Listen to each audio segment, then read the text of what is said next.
Trending na pinag-uusapan ang pagsama ni Cathryn Bernardo at Alden Richards sa iisang event at muling sinabi ni Cathryn move on na sa mga sakit na nakaraan dahil iba na si Cathryn Bernardo na kaharap niyo sa ngayon.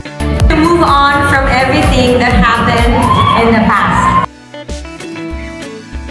Showbiz celebrity updates. You can still go, even when you feel slow, you can still go, even when there's no hope, you can still go. Subscribe for more info. Still go.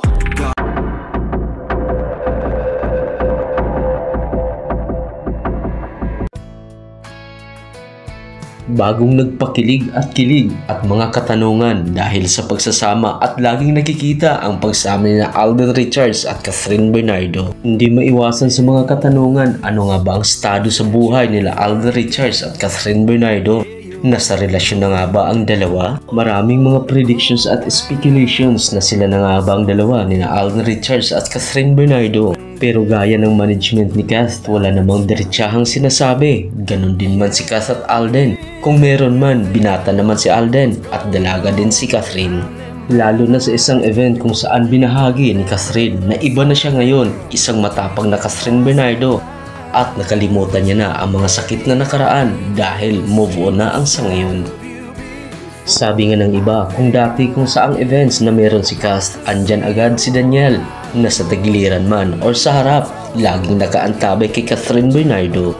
Pero nag-iba ang ihip ng hangin. Alden Richards ang naka-fully support kay Cathryn Bernardo kung saang events.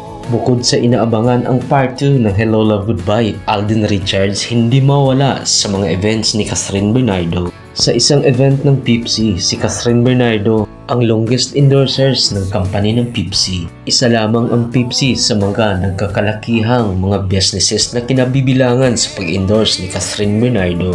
At Alden Richards nakaantabay at nakasuporta kay Cathryn sa pangyayaring ito. Kaya tanong ng karamihan, ano nga ba ang estado sa buhay or may relasyon na nga ba sina Alden at Cathryn? Gaya ng iilan hanggat hindi nagbigay ng paliwanag or diretsahang sagot or maayos na sagot ang dalawa, wala tayong maituring na on relationship.